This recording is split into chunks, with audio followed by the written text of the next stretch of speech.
εσύ κι εγώ δικός σου ουρανός.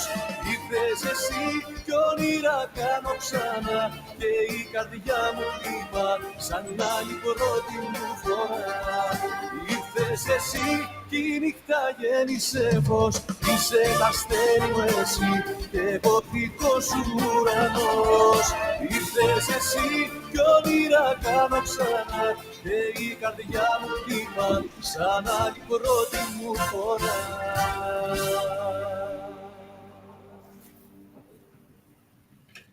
And we have Steve. Hi, Steve. Hey, KK. Oh, I'm glad you can hear me. Thank you. All right. I've got you on nice and clear. Welcome to RPPFM, the Peninsula voice. Sorry, the voice of the Peninsula. I said that the wrong way. The voice of the Peninsula, where we're just huge. We're like the biggest community radio station in Victoria. Now, you know Victoria. You love Victoria. You know every corner of Victoria. So you know that our antenna is right up high on the Arthur. I love it. I know, and it branches right out to Geelong, Port Arlington, Western Port Bay, Port Phillip Bay, and I'm really honoured to be part of this community radio station. It's a great team, and I'm so thrilled to have you live on the KK Factor, the Greek EuroBeat Show, right here at RPPFM.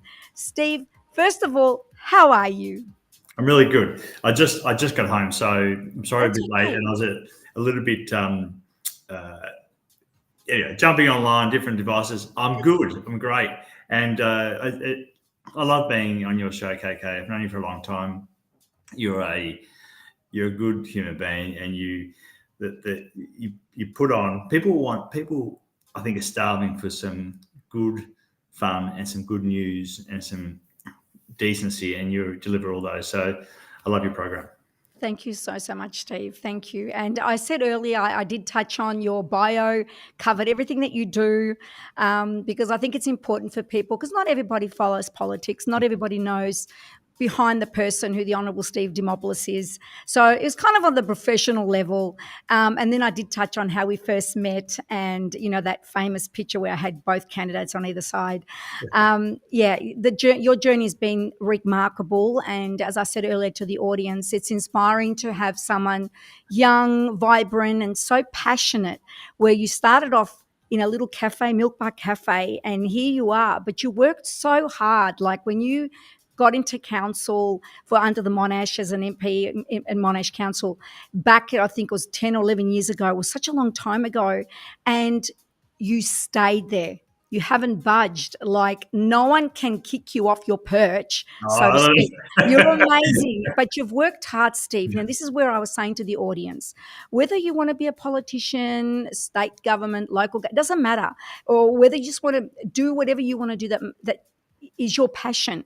If you work hard, you will make it happen, no matter what barriers or obstacles are thrown at you. And, you know, politics is a hard yard. It really is. You know, you've got people that like you, people that dislike you. You've got so many things happening. You need to be very resilient. Yeah. Very resilient. But you've done it and you've worked hard. And the one thing, because people say, well, how does Steve do it? You know, because a lot of candidates do it, you know. But Steve is out there. And I said, because I've watched your journey, Steve. I've watched your early hours. You're out there. You're promoting. You're showing what's being done in the local area of Oakley or under the banner of Monash. You work long hours. And then every fortnight, you're at Parliament House till very early in the morning to sometimes till midnight. You know, I remember my mum going, why don't you just strive for state government? I said, no. I might go to local. The stake it's a commitment. And, you know, personally, I can't do the long hours at Parliament House and all that. You know, you've got to have it in you, and you need to have the right support group around you, the right people, family, friends, partners.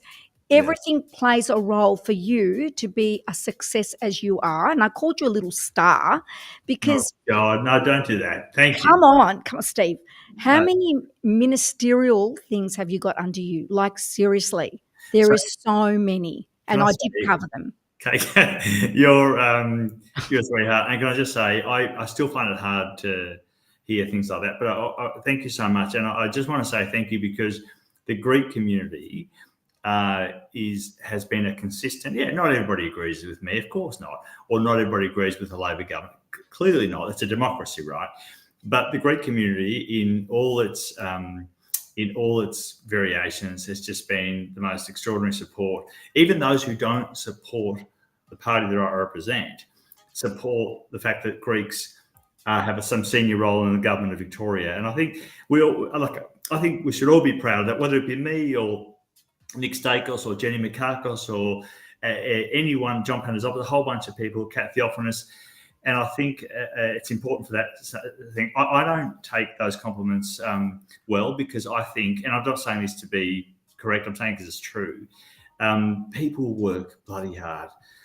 A lot of people work hard, and they work day and they come home at night to their families and their kids and parents and responsibilities. I'm very lucky. I have some of those responsibilities, but I'm lucky because I get up and I genuinely, some mornings I'm tired, but I'm generally love the job that I do. So I feel privileged, KK, really. I feel absolutely privileged. I know I used to hear people say that in politics, and come on, that's just a line. You feel absolutely privileged. So thank you for the things you're saying. But I reckon that fundamentally the community deserves the applause for supporting Greeks, not just me, other Greeks in the parliament. So the 11 years I'm on as council and the now 11 years at the state parliament in Victoria. So I've got the environment portfolio. So that's the EPA, the Parks Victoria, a whole bunch of Crown land right through Victoria, the zoos, botanical gardens, all those things. And then I've got outdoor recreation, which is fishing and boating. And my mother's favourite. Yeah, exactly. Particularly where she lives. And also hunting and a lot of Greeks do enjoy hunting, to be honest. And then we've got I've got the tourism sport major events portfolio. So trying to land a Greek soccer team to come and play here. You better have me invited to that one, Mr. Dimopoulos. I want to announce it. I want to announce it if we landed on your program. Thank you so much. Thank you. When you were saying everything about working hard and the passion, and everybody does it, but you do what you do, you love it. And there was a quote that I now like to share with many people in different areas that I've been these last 6 months. And it's a quote that someone said to me: do what you love and you'll never work a single day. Yeah. So do what you love and you'll never work a single day. But the bonus is you get paid for it. Yeah. And that's what it's about. Unfortunately, not everyone can do it. Not everyone has the privilege of doing that. But if you can, how amazing is that, to do what you love? And you do love what you do. And you do love your community. And the community does love you, Steve. That's why you are still where you are.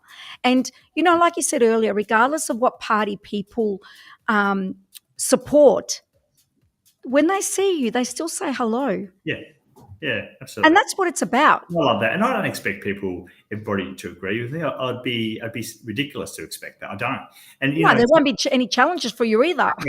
And KK, do you know, it's amazing. People say to me sometimes, this, that, and the other. I'm like, you don't upset me by that. I want to hear it, and I take it and sometimes I take it with a heaviness because it's important, but it's fundamental. Someone came up the other day, I was at a baptism, and said really nice things, and they said, but I think you need to fix these 2 or 3 things, and they're really serious. I said, look, I thank you, I share that. It's a work in progress, right? But yeah, I got to say, I genuinely mean this from your program, from Nels Cosmos, Darnell, the Greek community, Bill Babasi, Greek Herald, the Greek Times. I love Greek Herald, thank you, and and 3XY. The community has been, but that's what Greeks do, though. We go. I mean, I was born here, like many of us, but the Greek community travels the world, the globe. They say in every corner of the earth you'll find the Greek, and they build. We build things, and we just, whether it be media or restaurants or reception centres or churches, or it's really, we should be so proud of that, because it's important to be Australian, and I love this country. Like, I wouldn't want to live anywhere else. But it's important to actually carry the flame of Hellenism, hearts over thousands of years. We have a responsibility. Like, it's every generation passes on to the next, right? And we're a community that holds that really dear, from the US to here to the Greeks in Italy, That's right. That's right. Now, talking about people that don't agree with things and, may want to ask you or tell you something, now let me parexir this. So I've got Angie from Greek FM. Greek FM are an amazing team. Michali and Angie, they support my show. I support their show. I mean, why not? It's one show a week, so well done to them. Angie says, can we reintroduce smoking in the outdoors area of Eaton Street Mall? I'm going to answer that, Angie, not Steve. No way, Jose. So I take that on board. There's no way, Jose. I'll tell you one thing, though.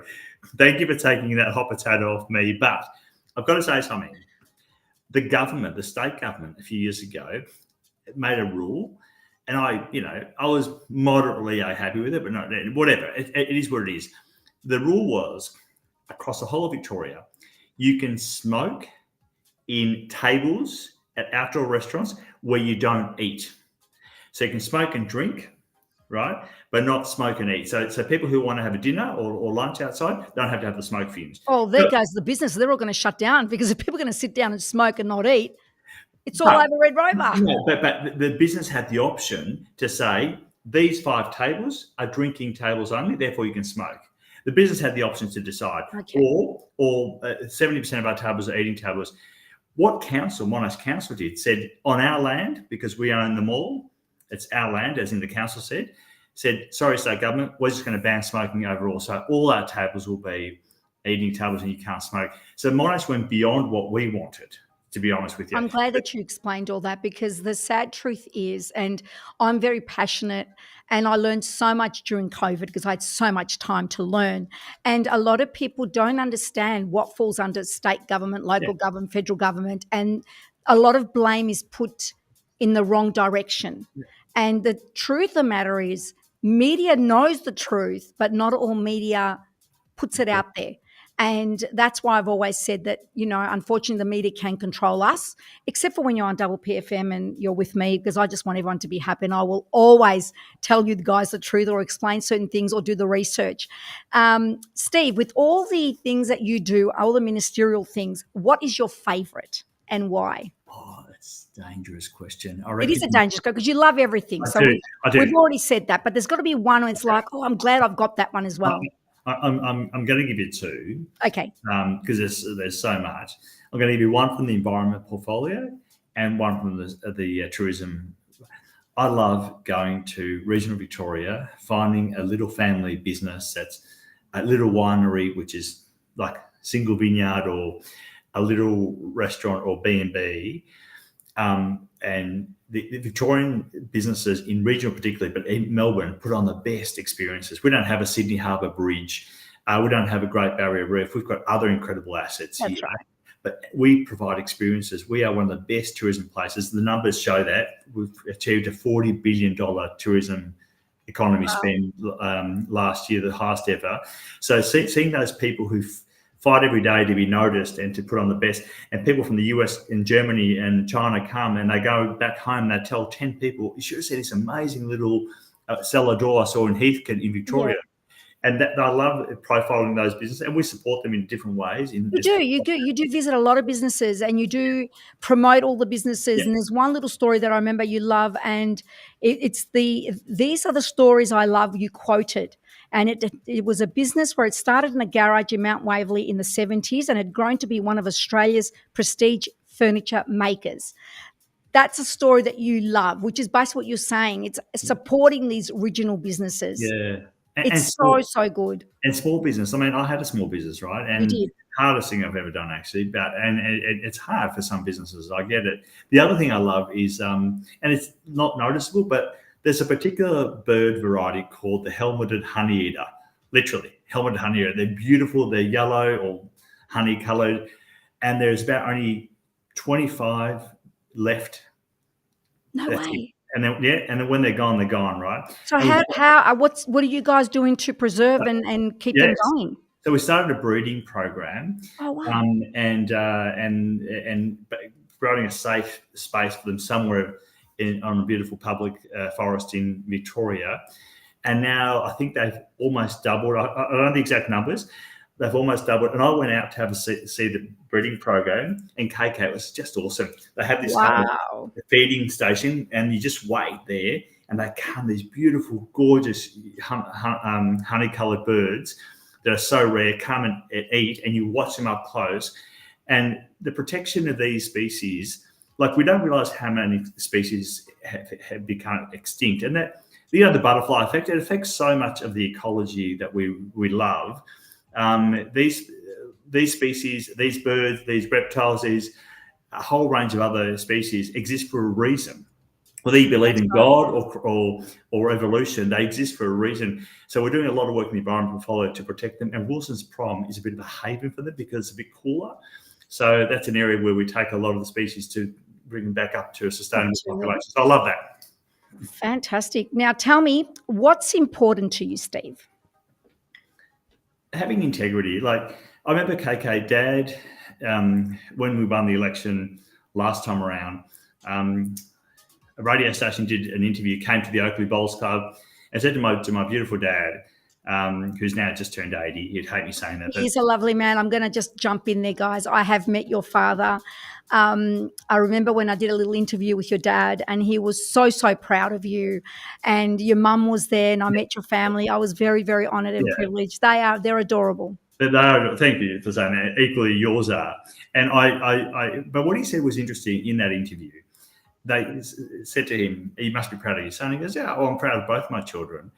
But he's just been re-elected the third time, whatever. He said, no, it's not the job that he does. Of course, I'm proud of that.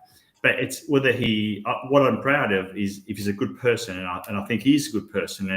And I'm not saying that because there's a recommendation that I'm a good person. I'm just saying what I strive to do, and I think most of us do, is have integrity. We make mistakes, of course, but to have integrity in our actions and our thoughts and our hearts, because, being in a public position where people rely on you they pay taxes, they want a better society. Of course, people have a different version of what that is, but they rely on you at least doing the right thing by the public interest. Yes. And not doing dodgy things. And that's important to me. And what's a bit hard, KK, not just with me, globally we see it. People have an immediate, a small number of people, but have immediate mistrust of politicians, unfortunately. And once that trust is broken, and then the media twists and does so much, it's hard to bring it back. It is. That's probably one of the biggest barriers that I guess that you face, and you have to try and do your best to always stay transparent and helpful. But you know what? It also depends on the community. We need to ask the right questions. Yeah. But I think this program is exactly the kind of the fact that you give me an opportunity in front of a number of listeners to be my true self, and then people can judge. I don't like it, I like it. It doesn't matter, but it's a true self. That's it. That's all that matters. Now, talking about that, Paula comes on and she says, "Oh, why not, Roulakk? What about the smokers?" Well, Paula, listen to me. If someone is allergic to passive smoke like myself, then I can't enjoy any cafe areas.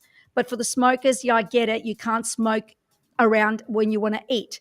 But if you really look at what's happened in moving fast forward, everybody's happy. You're still smoking, Paula, and so are you, Angie, and I'm still enjoying the cafes. So it has worked out one way or another. Okay, my dad and his mates are upset that they can't smoke anywhere. And what I wanted, and when I said to the council, and I know I'm perpetuating and I shouldn't do this, outside the Oakley Donut Company shop, yes. Where the kind of umbrella is, we've got the shade. Yes, and when we do the Glendy Festival, the parade starts. Yes. So exactly right. Just not right outside the Oakley Donut Company, but just around there, they should have left a little spot for the people who want to smoke. But they still find their little ways. You just don't have to we're not going to agree, are we? I think overall it's a good decision. I do. I think it's worked out for everybody. Yeah. Really. Alex is saying John Panagopoulos supports the national parks. That's exactly correct. Now, Steve, projects. The Hellenic Museum, there's a big project, but before we talk about that, I want to talk about how the suburban rail loop is going, the underground station is going. But before we do that, I'm going to defend you here, okay? I get annoyed that over the years we say we need a train station, we need to be able to go here, we need to be able to go there, we need more of this, we need more of that, we need to get to the airport. And then the government says, okay, I'm going to do that for you. And then the media will say, all these millions of dollars wasted money, nani, nani, nani, na. And then everyone's like, oh my gosh, what are you doing? You're putting us into debt. The fact is, if you look at New South, because people focus on Victoria, as in Victoria, Melbournians focus on Victoria. If you've got time to focus on other states, you'll see there are other states that are probably in more debt than Victoria, and they have projects very similar. They're exceeding what initial costs were going to be. But because the media doesn't portray it that way and people don't have time to do the research, they're going to look at Victoria and say, this state is gone. It's not, because it's across Australia. Yeah. You just need to have the time to have a look yourself. And yeah, things do blow out because, you don't know what's going to come. Like when you guys did the gate, that you removed all those gates, the train station gates and stuff. And then people were hoping everything was going to be underground. Well, yes, but then there's certain places you found there were tunnels and things underground. Well, imagine trying to remove them. Gas infrastructure. The infrastructure, we wouldn't be able to afford it, number one. And it would take so many years to achieve what we already have very, very quickly. So in your words, how is the new suburban rail loop going? Because the media, I don't like what they're saying. Thank you, Kaka. A couple of things. Obviously, this is my opinion, but it's also fact. Our debt profile is something that the Treasurer and the Premier have said we're going to reduce over the next 4 to 10 years in different stages. The first stage is, and we've got the first stage acquitted, is we're dropping our capital spend, how much we spend on building things from schools to hospitals. They're meaningful things. Kids in Victoria, we've upgraded 2,000 schools. We've built over 100 new schools, more than any other state in Australia. That's not just for this generation of taxpayers. They're going to be around for the next 50 years. That's at right. least. And hospitals. Many new hospitals, and from the Eastern Hospital to the Footscray Hospital to the Frankston Hospital.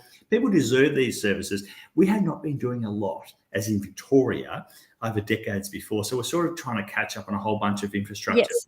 The point, I'd say this, we're absolutely conscious of the debt profile, 100%. And if you watch our budgets, we're coming down on what we're spending now on infrastructure to reduce it from about, on average, 22 billion roughly to about 12 billion a year. So to bring that down. It's the best way to measure debt, in my view, and the Treasurer and others talk about this, is as a percentage of the size of the economy in Victoria. We're about 24% of the size of the economy in Victoria, which is the same as the Commonwealth government. In fact, a little bit better than the Commonwealth government, the size of their debt compared to the size of the Australian economy. So that's the best measure. People say, oh, it's $1 million a day. Well, in the US, that's nothing. In Australia, that's almost nothing again. So you've got to measure it compared to the economy, size of the economy. But quickly on the SRL, I'll say two things. I'm a little bit biased because I represent the seat of Oakley. We get 2 SRL stations. We get one at Clayton, which is in the seat of Oakley, and we get one at Monash University. Australia's biggest university is Monash University. Wow, I didn't know that. Yeah, biggest. That I didn't know. Biggest. Not to have. I'm going to be proud of that. Not to have a train line to Monash University is ridiculous. It is. Not to have a train line to the only heart hospital in the country, which is next door to Monash University, the only heart hospital in the country, is ridiculous. The whole of the Monash precinct is, after the CBD of Melbourne, the largest employer as a local government area of anywhere in Victoria. Not to have a train station there is ridiculous. And the fact is that people have to then go, if I'm living in Oakley, if I want to get to Clayton, right?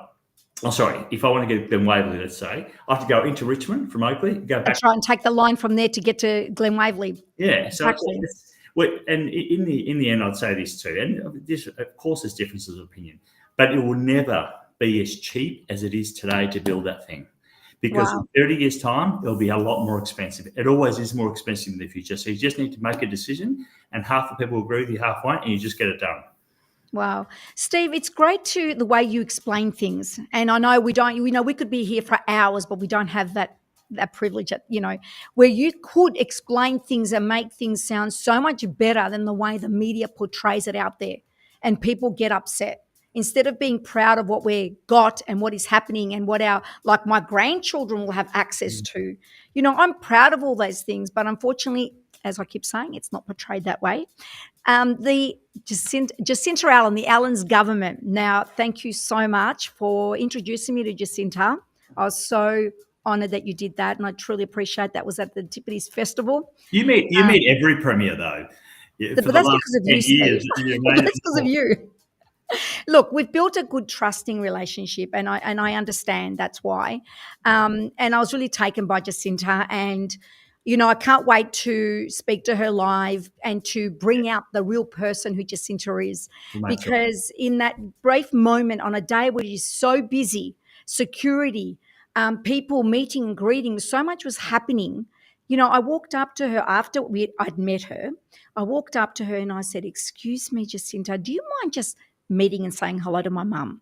Now, I was expecting her to say, "Look, I'd love to rule out, look, a quick hello, but I've got to, continue talking." Instead, she stopped to talk to my mum, embrace my mum, and my mum still talks about that moment. They held. I saw from a distance. They held hands. It was just. They did, and she said to my mum, "I wish you were my mum."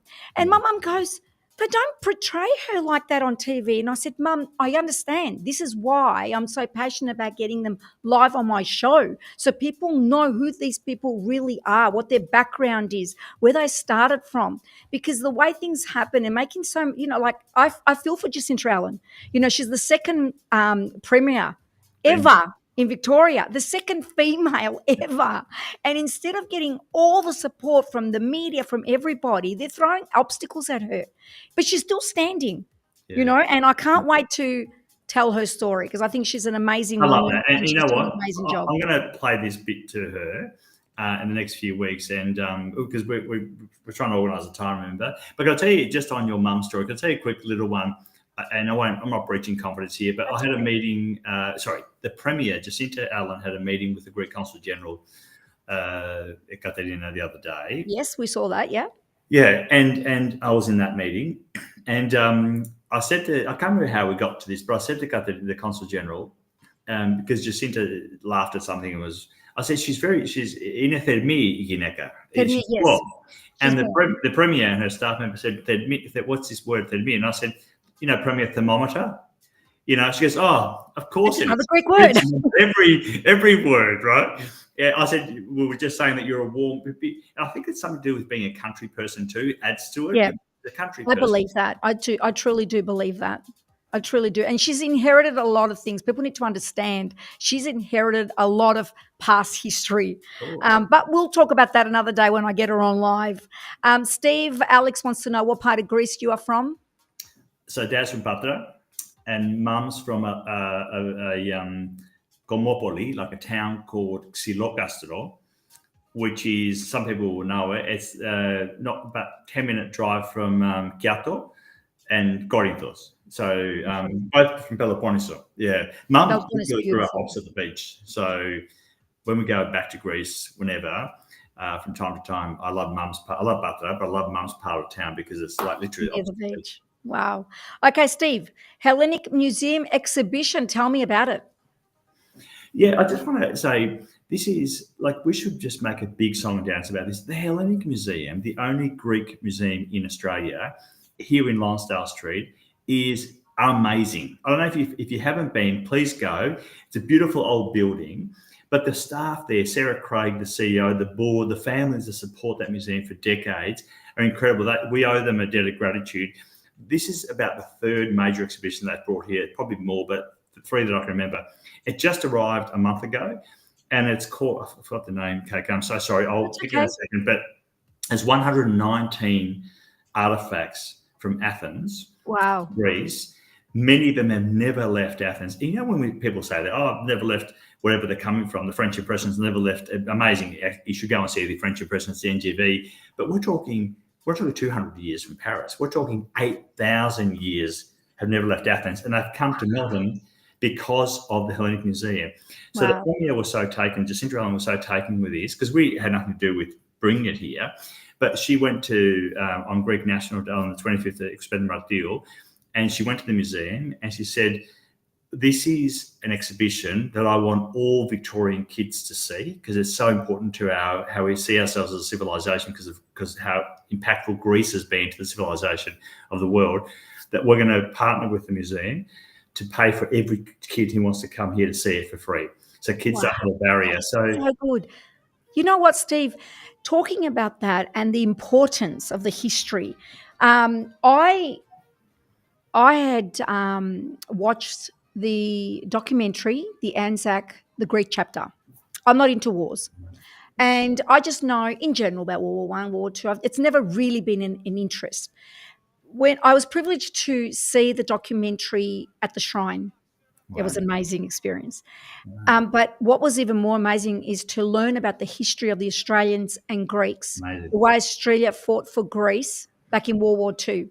And I thought to myself, why has this never been taught at school? Why was I never taught this at school, let alone the Indigenous people that were part of this land? Yes, we learned about the sunburned country, but that's as far as it went. We're learning now. And I'm thinking, imagine back when I was at school, that massive gap of Knowledge, history. the history, the knowledge. There was a lot of racism between the Aussies and the Wogs, as they used to say, the Skips and the Wogs. That was a terminology back then. Yeah. That could have been voided Yeah. if and the communities come together, the Australian, the Greeks come together because they know that they've had a history that goes back to World War II. I got goosebumps. And now we're learning, like, it needs to be Yeah. pushed in schools, as you said. It needs to be part of the curriculum. Yeah. It will Okay, cut out yeah, so much racism, Steve. It's so I never put those two things together, but I so agree with you. I get goosebumps when you talk about it. There were many Greek families who would risk the Greeks who lived in Greece in 1941 and those days, who would risk their lives at 2 a.m. under cover of darkness to go and feed Australian soldiers. Yes. The Germans wouldn't see them, so they'd survive the night to help live to fight for the liberation of Greece the next day. Aussie soldiers, supported by Greek families in Greece, people that have been connected from then and their kids have been connected.